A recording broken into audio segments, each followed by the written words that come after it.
Welcome back, everybody. We are here for another episode with the Working Brother, another Working Brother Talks. We've got Drago Bosnić back with us for the second half of our interview, getting into some more serious topics. Dragoljub, or Drago, welcome back. Thank you. It's great being here again. All right, let's get into the heavy stuff. Considering the 1 year anniversary, or the 1 year of the special military operation. Speak to the Russian potential, because there's theories out there, people saying that the Russians have used only 15% or only 25% of their military potential, and some people say even as low as 8%, I've heard. And then there's people who from the West are nonstop telling us that Russia's going to run out of missiles, and that Russian ships can't float, and that Russian planes can't fly, and all these kind of very interesting approaches to generating public opinion. Speak a little bit to the Russian potential militarily, as compared maybe to China or the U.S. or anyone else. Well, probably the craziest percentage I've seen in Western media was 97%. So that would mean the Russians have started using ICBMs long ago, and I haven't seen those, unfortunately. So,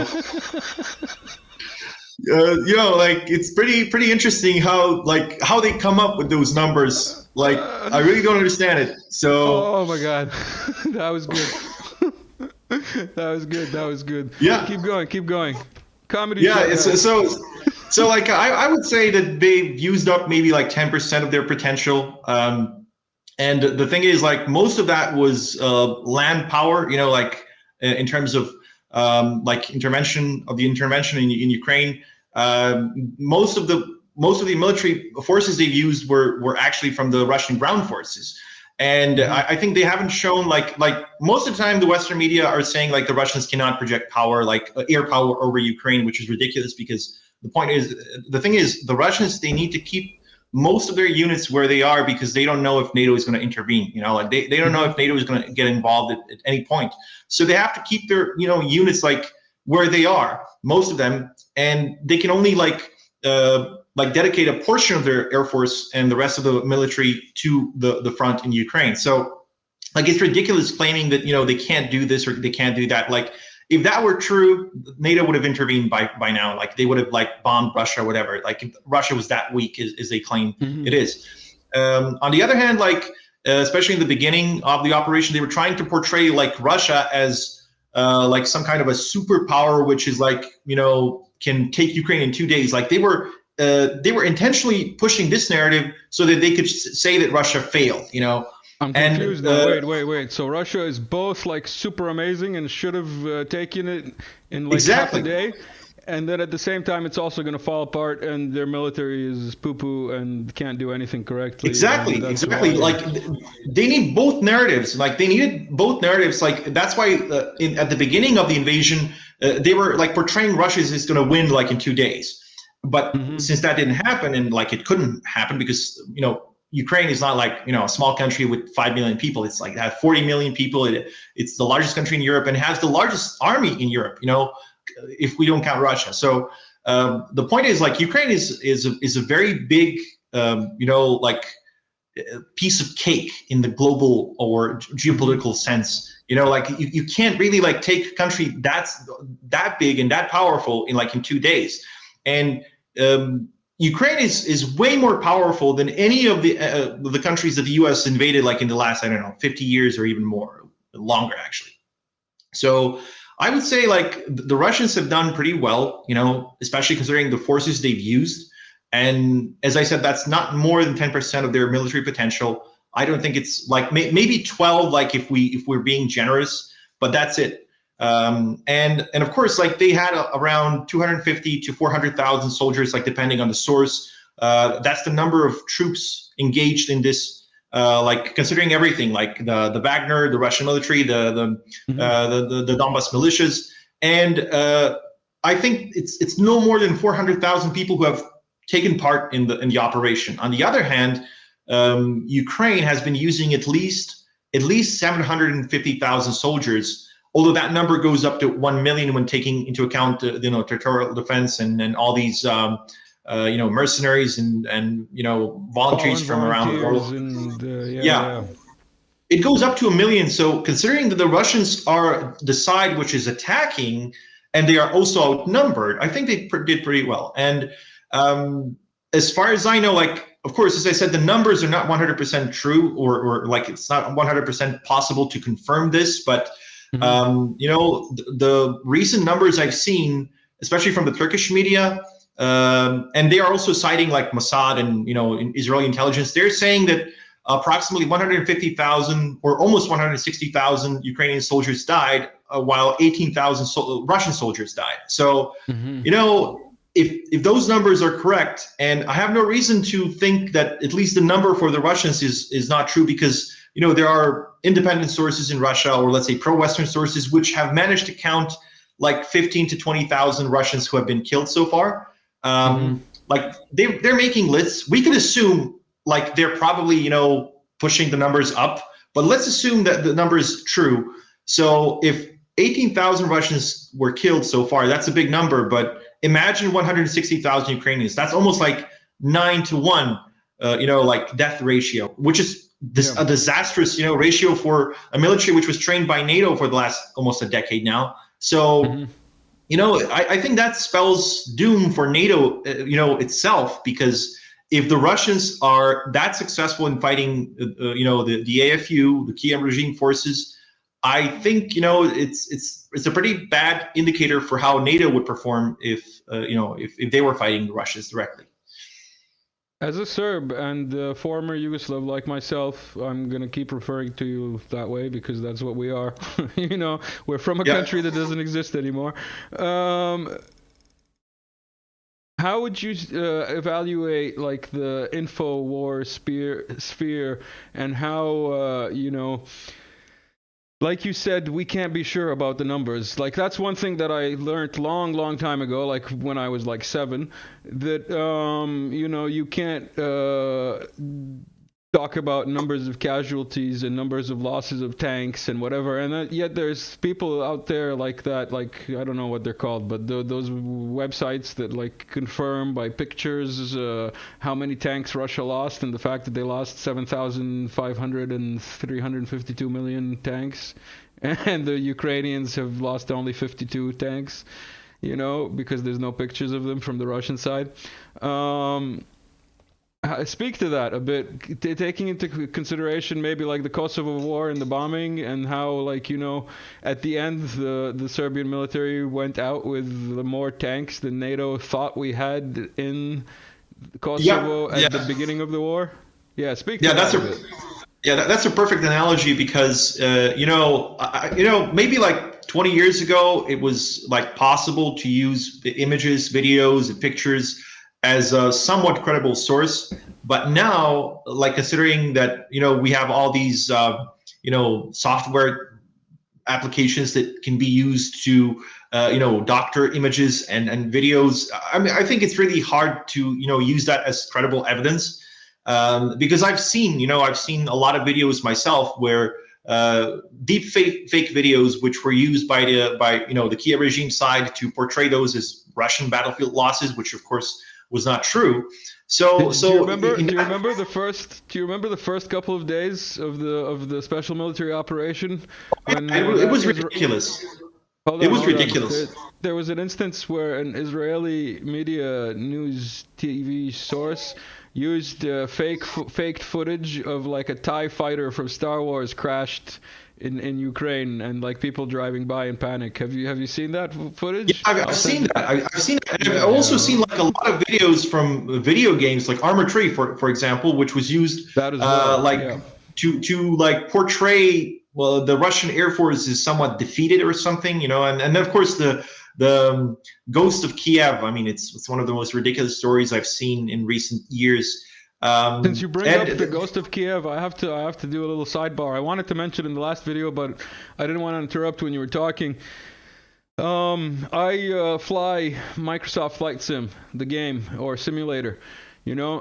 And in it, just now, they've released the Antonov Mirna, or whatever it's called, the Dream, the AN-225 that was destroyed by Ukrainian artillery when they were firing on the Russians, who were not even near there at the time. But yeah, anyway, and is blamed and is involved in a conspiracy that it was going to be used to attack the Donbass and blah blah blah. But you know, it was only Shoigu calling all the ministers of defense, so it wasn't real.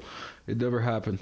In any case, those who know what I'm talking about. So in the game, you can get it, and it has a Ghost of Kiev skin on it. Oh, really? So, like, do you, like, shoot down, like, all the planes, like, just by looking at them, I guess? No, it's just the transport. It's just the transport. You can't shoot. And it's like a civilian sim. It's not military in the sense that, like, all the planes, even the military ones, are not able to shoot. But in the but like Microsoft, what I'm getting at is Microsoft is pushing the narrative of the, you know, Ghost of Kiev. And if you go find the interviews, like, they worked with the Antonov company, and the Antonov company obviously is based from Ukraine currently. But it is not a Ukrainian company in the sense that it is a Soviet, you know, like, creation, and the plane is a Soviet creation. So in the promotional videos of the game and the new airplane, and some reviews even by, this is like, I am a German pilot for the Lufthansa, but I show you stuff on Flight Sim and you can learn. Anyway, he calls it the Ukrainian plane. The Ukrainians designed a plane and so on. So, like, going back to the, like, you know, propaganda of, like, giving different names and labels to things and changing history. It's not happening only in the info news sphere. It's happening, like, cross-culturally, is what I'm getting. Yeah. Like, that probably, maybe the best example of that is, like, how they're trying to portray World War II. Like, the World War II was basically the Ukrainians fighting the Nazis and getting into Berlin and, you know, and liberating Europe, and that's all. Like, you know, I'm seeing this, you know, like, you can see that in, for example, in just in, like, regular stuff like Wikipedia, you know, like, basically they're trying to reduce the importance of Russia, you know, as part of the World War II victory over the Nazis, and they're trying to, like, to push the narrative that, like, the Ukrainians did most of the work, which is, of course, like, ludicrous. I mean, it's hard to, you know, it's just hard to describe how stupid that is. On a channel sorry, I have to interrupt. On a channel on Telegram, I ran into a revisionist who was trying to tell me that, like, quote unquote, like, I'm quoting the story, her grandmother fought with the partisans in Croatia, so she's a good guy, but the Serbs were bad because they cooperated with the Nazis, and in Jasenovac, the biggest victims were the Croats. And I was just like, wait, what? Delete. Yeah. It's an upside down world, you know? It's an upside down world. Like the interesting thing is, like, the neo-Nazi regime in Kiev, like, they're like openly Nazi, you know, like, they're celebrating Bandera, but at the same time they're claiming they defeated Hitler. Like, it's a mental mess, you know, like, it's complete, you know, like it's very, very hard to compare that to anything else, you know, like, in history. Like, the level of hypocrisy and self-delusion that they are in, it's just insane. And of course, like, we have examples of that in former Yugoslavia, as you mentioned, you know, the Jasenovac concentration death camp, actually not a concentration camp. Also, like, there are various other examples in former Yugoslavia, but the one in Ukraine is probably the most glaring example of that, you know, like, insanity that they are, like, you know, expressing to the rest of the world, and the world is swallowing that, you know, like, it's incredible that people are actually accepting this propaganda as some form of truth or whatever. But you know, but that's your personal opinion. That's your personal experience of reality, or is somebody paying you to say that? You know, I'm actually being paid, but anyway, like, you know, I have to say it. So it's not my personal opinion. My personal opinion is that Ukrainians are just fighting off, you know, the evil Mongol hordes of, you know, the evil Genghis Putin Khan. So who's coming, you know, to take, Hitler, you know, the Euro-Atlantic values from Ukraine. So yeah. Okay, I'm against that. One of the places that you write for is Global Research. By the way, highly recommended source. I've been using them or referring to them, let's put it that way, for a very, very long time in my life. And the reason that I bring it up, because it's on one of these other slides that we've got going. And this is Austrian Colonel Markus Reisner, I believe his name is. And here he is. On YouTube, with the Austrian, what is it called? Bundeswehr, which I guess is the army. But he's their military intelligence main guy, and let's have a quick listen to what he has to say. By dominating the information intelligence, and what they do is by using a lot of different media outlets and of course social media. They try to contribute to a fog of war, which make it very difficult to understand the current situation, the conflict. Very difficult to understand the conflict. Do you understand the conflict? Do you find it difficult to understand, or is it that people are telling you what to think and then that makes it easier for you to understand? Yeah, I mean, if you watch CNN, it's pretty simple. So I would highly recommend CNN as a primary source of not just the Ukraine war, but like anything in life. Reality. And if Christiane Amanpour is on, then you know it's something serious. You know what I mean? It's 100% true. Like it's impossible for it to be a lie. Like I don't see a way how it could be a lie ever. So this is another graphic that came out recently from this MIBURO, which is some kind of Microsoft Institute for like anti-Russian propaganda research. And I see that global research here has been labeled as in Zero Hedge too, which is like what? I didn't know Zero Hedge was a Kremlin amplifier. What is a Kremlin amplifier in the geopolitical war sense of what we have going on? Well, the crazy part about all that is the Russians are really not doing any of that. Like the Russians have always been lousy in propaganda. It's like, I mean, it's not about supporting Russia or not supporting Russia. The thing is, they've never been good at propaganda. We've seen that in Soviet times. We're seeing it now. The thing is, people just want truth, right? So people are doing their own research, and there's a bunch of people doing that now. So now they have to fight against people, like the Western propaganda, like the propaganda machine has to fight against all these people trying to figure out what's really going on in Ukraine, or anywhere else actually. So the point is, they're just gonna, try to discredit all these people as Kremlin propagandists who are being paid, and given millions and millions of dollars just, to make all these clips on Telegram or YouTube or whatever. But the thing is, YouTube is obviously not colluding with any YouTube creators.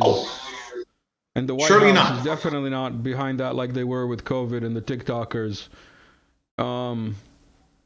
That can't happen. That's the free liberal West, right? Yep. I mean, if you look at Google, if you look at Facebook, especially Facebook, if you look at Instagram, if you look at YouTube, there are no traces of censorship of any kind. I haven't seen it. Anyone claiming there is, they're lying. Yeah, we're still on, and this is just a comedy show. So, exactly. Yeah. So speaking a little more to the subject of our dear Austrian general, or I think he's a colonel, but they call him general here. Again, shout out to Putinger's cat for the translation. Genau. Let's have a listen and a read. Die Waffenlieferungen an die Ukraine, ja, das ist wunderbar. Aber wie schaut das aus mit dem Personal? Wer besetzt alle diese Panzer? Ja? Kann die Ukraine dort das Personal stellen, oder wird es doch so sein, dass NATO-Soldaten dann das praktisch bedienen müssen? Man spricht davon, dass Polen schon 20.000 Soldaten in der Ukraine stationiert hat. Sie brauchen keine NATO-Soldaten in die Ukraine schicken. Ich ziehe meine Uniform aus, unterschreibe einen Vertrag und gehe in die Ukraine. Ich bin kein Angehöriger der österreichischen Streitkräfte mehr, sondern Vertragsbediensteter. Das ist die Lösung, die wir sehen. Was man nicht ausschließt, dass doch welche. Was man daraus schließen kann, ist, dass eine hohe Anzahl an ausländischen Söldnern sich in der Ukraine befinden, aber nicht von NATO-Soldaten. So, what is your reaction to that? Well, I think Bakhmut is a great example about what happens when you go there if you're a NATO soldier. So I would highly recommend all NATO soldiers to go there. It's a walk in the park. The Russians are very weak. They have no weapons. They have no ammunition. So I think it's going to be very easy to liberate, quote unquote, the Ukrainian territories lost. So, I mean, you know, and very soon they will go into Crimea and take it. I would even say they will go to Moscow by the end of this year. So why just not go there, you know, and check out how weak the Russians are. Mm-hmm. So these NATO soldiers in different uniforms. Yeah. From a geopolitical perspective, not from a military perspective, how would you assess the desperation of NATO to have to like basically do that in order to like go fight? Is that a good indicator of how good this war is going for them? Yeah, I think it is. I think it is because the very idea that, I mean, the very fact that actually they can fight Russia directly pretty much, you know, goes into the narrative that the war is not actually going well for them. So in all seriousness, I mean, as I mentioned the numbers previously, you know, the numbers are very, very bad for them. So that could explain why they don't want to intervene directly. On the other hand, like, despite all the, you know, narrative about the victories of the Ukrainian military, the fact that they need so many weapons from the West, what does that tell you? I mean, what does that tell to the viewers? That means that a lot of the equipment the Ukrainian military had before the war was completely destroyed, right? But no, and they had, like, monitor told me that the Russians lost more tanks. The Russians lost more tanks. No. Yeah, well, it's very possible. Who knows? You know, is that? I mean, that would explain that why the Ukrainians are not asking or begging or begmanding for more tanks, right? Begmanding, indeed. Yeah. I don't know what to say. Let's shift from the tanks, because, you know, everybody's been talking about the tanks. But one thing that hasn't been covered, I think, at all, or at least not in any kind of analytical way, is the use of those little drones, and not the like store-bought Mavic artillery guiding drones and the like you know, seeing drones, let's put it that way, but more the like suicide kamikaze chemical weapon little bomb anti-personnel kind of drones that are actually FPV, as in first-person view racing drones, that are, you know, were civilian up to this war. How do you see like this like a new atmosphere, new like scope of the warfare that we've seen used here like never before? Well, I think it's going to expand dramatically in the coming years, and I mean, God knows what's going to happen in the coming decades, but like, we could speculate on that too. But I think in the next 10 years, that area, like that segment of warfare, is going to expand dramatically from what it is today. I mean, it's already a major part of any operation on a tactical level.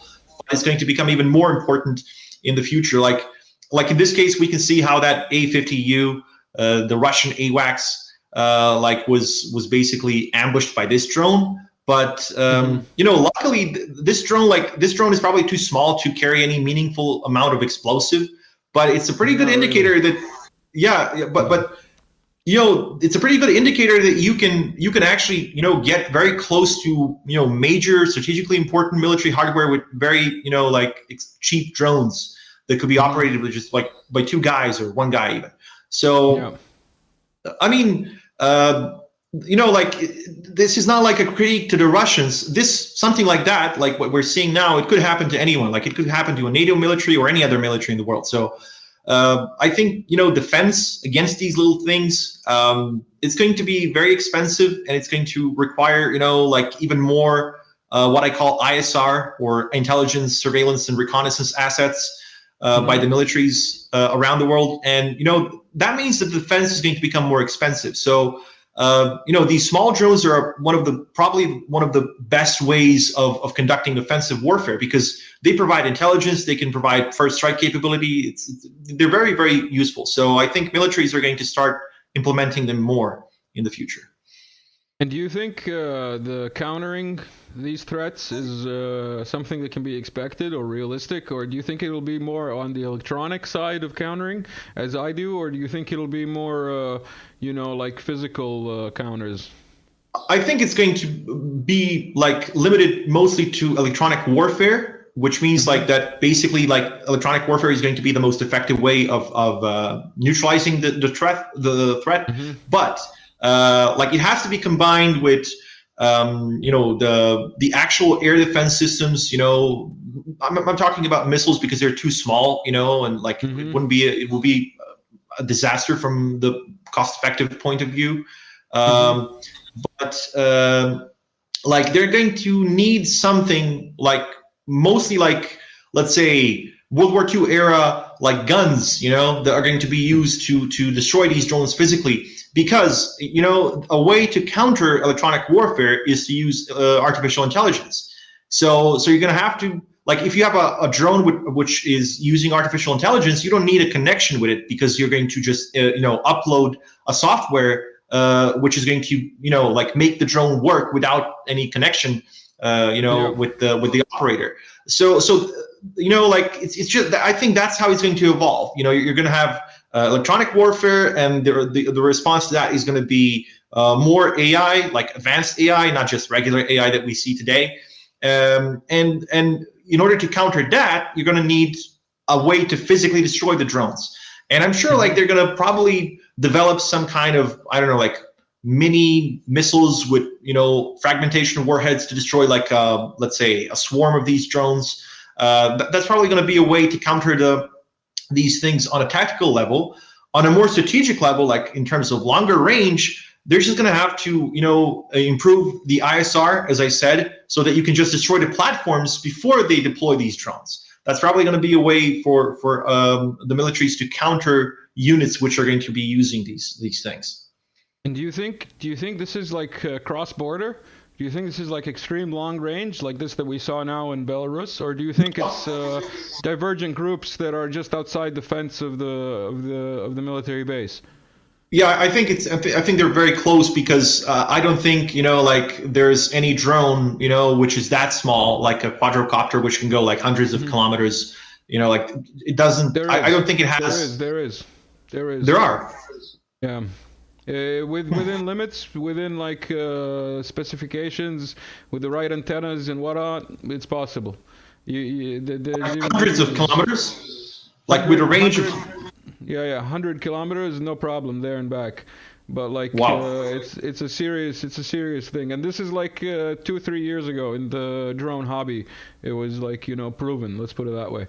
So like that is possible, like 100 kilometers on a single battery. But regardless, like for example, the attacks that happened in Crimea that were probably also carried out by these smaller drones, but there's no footage of it. That to me is impossible to be controlled from mainland Ukraine. You know what I mean? So that is most probably something local. So yeah, what was it that you said? ISR? Is that what? Yeah, ISR, like intelligence, reconnaissance, surveillance, reconnaissance. Like that's it's a military term. It basically refers to like continuously observing the battlefield and following and tracking the enemy. That's one of the most important aspects of modern warfare. And drones are perfect for that. Like drones can provide that in real time. Without drones, like you would have to use other reconnaissance platforms which couldn't loiter, in the area for so long. So drones are perfect for that, and I think that's one of the most important aspects of drones. Not so much the fact that they can strike; they can be used as a weapon. But the thing is, you can use them as a way to see where the enemy is, and then you can use cheap methods like regular artillery. So like if you have a cannon or multiple rocket launcher to strike at the enemy, and there's a drone loitering around and observing the enemy, that's cheaper than just having to build 10,000 drones for a swarm. So in that regard, I think drones are they work as force multipliers for the current militaries. Like you don't have to like make so many of them. You just have to make them. You have to integrate them with the systems that already exist, and you can just use them in that way. What about the recent escalation that we've seen from the Ukrainian side, obviously using chemical weapons and then also bragging about it on social media? Like, do you think when Nuremberg 2.0 comes around, that crimes like that will be prosecuted? Or have we reached a new normal where that's okay and, like, forget about it? Well, if the political West continues to dominate the media sphere and the so-called international law sphere, I don't think it's going to be prosecuted ever. But if we actually create a viable international system, which is going to take everything into account, like what each side is doing and every side is doing in any conflict, then yeah, it should be prosecuted, and it will be prosecuted. So, but I'm not sure like who's going to make an institution like that. Like where is it going to be? Because the so-called international institutions we are seeing today, which are mostly like located in the political West, like in, I don't know, Switzerland or even the US or Belgium or Netherlands, how can we consider those institutions impartial or objective in any way? Like it's really hard, especially for us Serbs. We have a lot of experience with how impartial those institutions are. So considering our own conflict here. So we cannot consider that those institutions will ever like take into account the war crimes committed by the Kiev regime against their own people in the East. So we need an entire new international system that is going to take into account everything. And to be honest, I'm not sure if that's ever going to happen.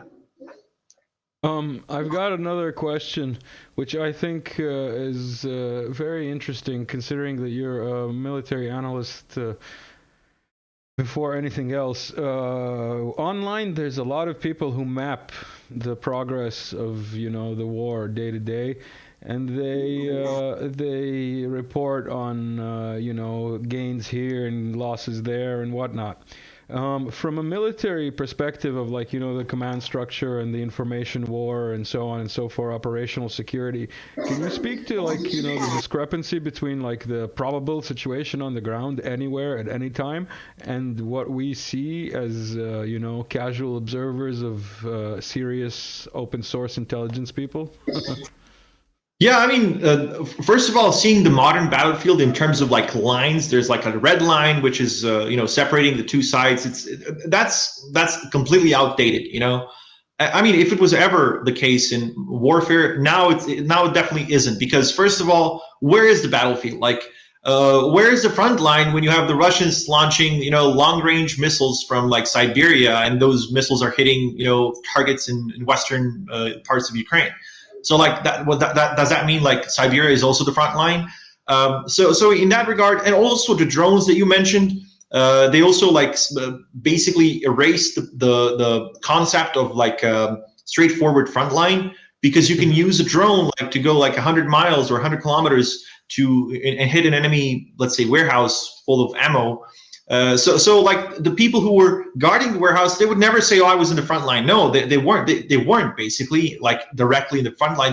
They never saw the enemy, but they got killed or they got injured. So the thing is, it's very hard to say, "Oh, the enemy is there," or this place or this village or this city is Russian or Ukrainian or whatever, simply because the front line is very fluid.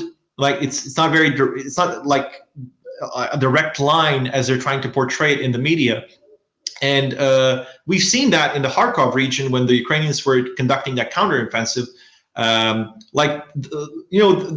media are saying in the West, they're saying that the Russians lost, but the thing is, the Russians were just pulling back, in order not to lose troops in a mindless, meat grinder. So on the other hand, the Ukrainians are not doing that. What they're primarily doing is conducting a media war. So for them, it's more important to take territories, no matter how small or insignificant they are, and no matter how many people they lose doing that, in the process of doing that. So on the other hand, the Russians are actually fighting a war, an actual real war, and that's the reason why they think that territories are not as important as Ukrainians think they are. There's another trope that's brought up very often, that, you know, the Russians don't have aerial dominance over the battlefield, that their AA is too weak, and that, you know, if it was NATO, there would be no Ukrainian jets flying, type of thing. What's your take on that, as far as the capabilities and what's been shown on the battlefield? Well, first of all, like, to have a continuous air dominance over any territory, it's impossible. Like, even the Americans during the Iraq War, they didn't have like complete dominance. Like, actually, they've lost aircraft to the Iraqi Air Force in both wars, both in the first Gulf and the second Gulf War, or the Iraq War, as they call it. So, you know, in that regard, we can't say that the Russians are like, they don't have the dominance. The point is, like, what is the air dominance in this case? Well, the air dominance means that you can go in, you know, and bomb the target and go back. And the Russians have been able to do that overwhelmingly successfully. You know, like otherwise they would have lost hundreds of jets so far, but they haven't. So I think they do exert air dominance over Ukraine, but it's not complete. Like, the Ukrainians are still flying, but how are they doing that? Like, they're doing it by flying very low. And if you see most of the videos of the Ukrainian jets, like, they're flying like 100 meters above ground. Why is that? Well, that's the way for you to avoid long range, you know, radars, you know, detecting you and firing a 400-kilometer missile at you, you know, SAM system. What was that record? So, what was that record that the Russians recently, 270 kilometers, something like that, from Russian territory? They shot it down over somewhere in Ukraine. Yeah, that's the point. Like, most of the Russian fighter jets, especially interceptors, they can fire their missiles from Russia and just, you know, shoot down Ukrainian jets over Ukraine without ever entering the battlefield. You know, like, I mean, getting close to anywhere close to Ukrainian air defenses. Like, most of the losses that the Russians had were strike aircraft, like aircraft while they were trying to bomb, you know, targets on the ground. But they've never had, as far as I know, they've never had their fighter jets, or any of their fighter jets, shot down by the Ukrainians. Simply, I mean, the Ukrainians are outclassed in every way, like numerically, technologically, by the Russian Air Force, because the Russian Air Force actually upgraded their military, you know, jets over the last several decades, unlike the Ukrainians, who haven't done that. They simply lack the technological prowess to do that. So I think it's logical that the Ukrainians, if they go above, let's say, a kilometer of altitude, they're going to get shot down, because the Russians have jets like, for example, the MiG-31, which is extremely long range, extremely fast, extremely high flying. You can't, like, there's nothing even in NATO that can shoot that thing down, let alone in Ukraine. So what is your expectation for the next, let's say, month or so, considering we've seen the huge buildup of Russian troops on the front line, with the recently mobilized troops filling in the rear, and Wagner and these forces making advances around Bakhmut, the Ukrainian side not giving up Bakhmut and sending tens of thousands of people, quote unquote people, not soldiers, to die.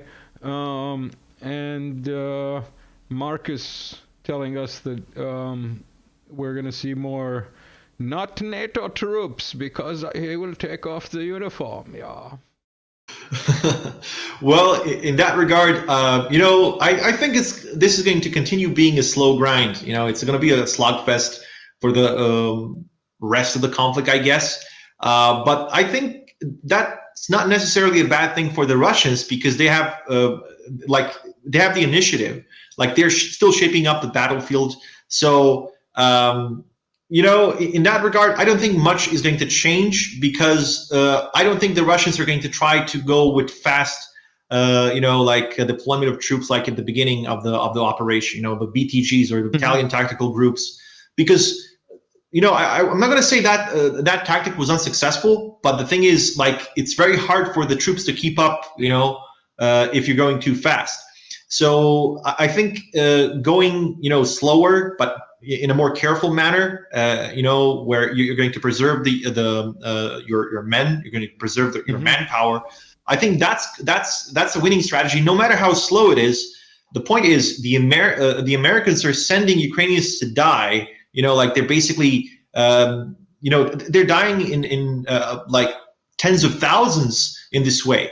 So even if 1,000 Russians die, you're going to have 10,000 Ukrainians on the other side dying at the same time to cover that loss. So I think the Russians are just going to continue doing that.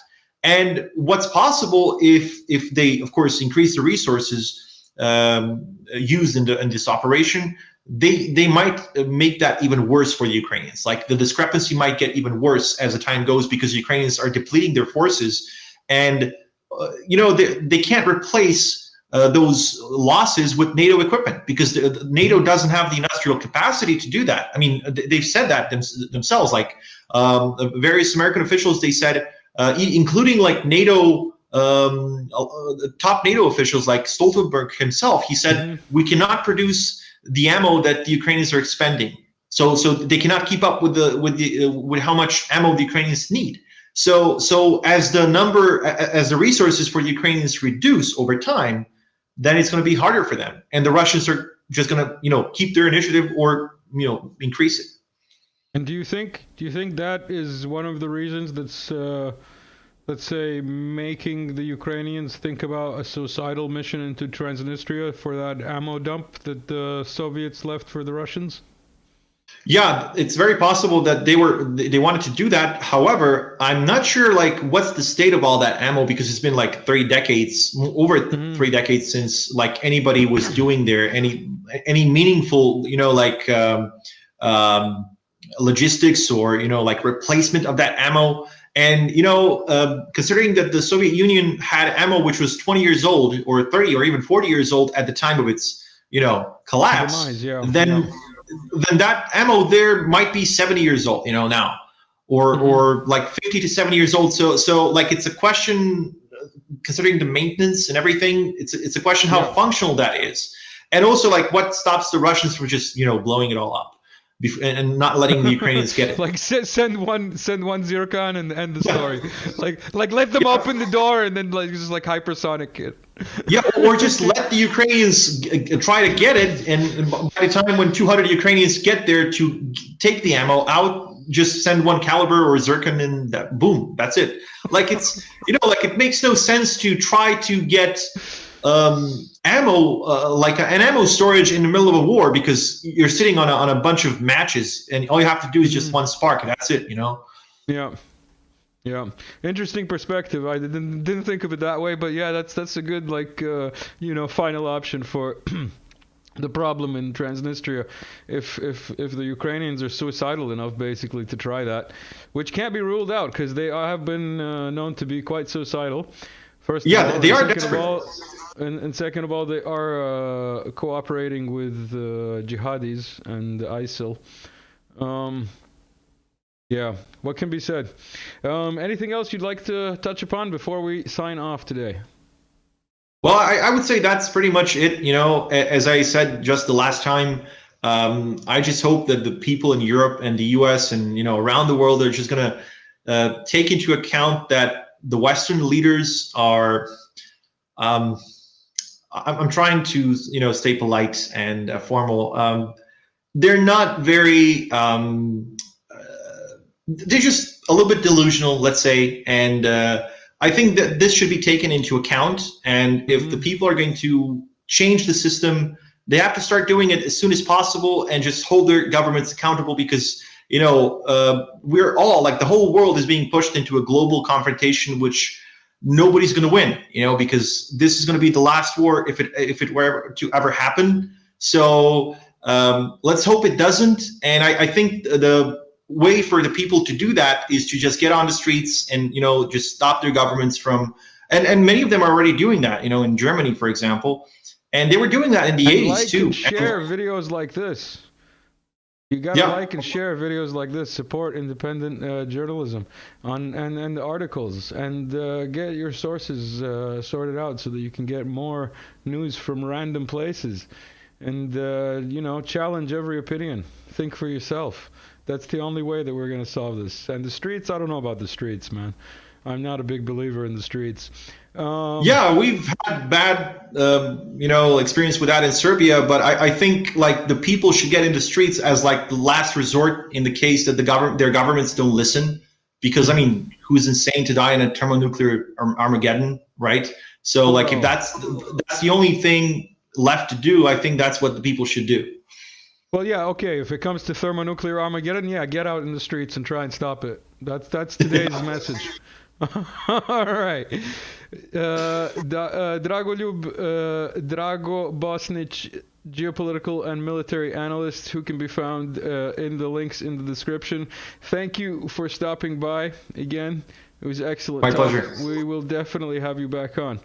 Have a good one, everyone. Thank you for listening.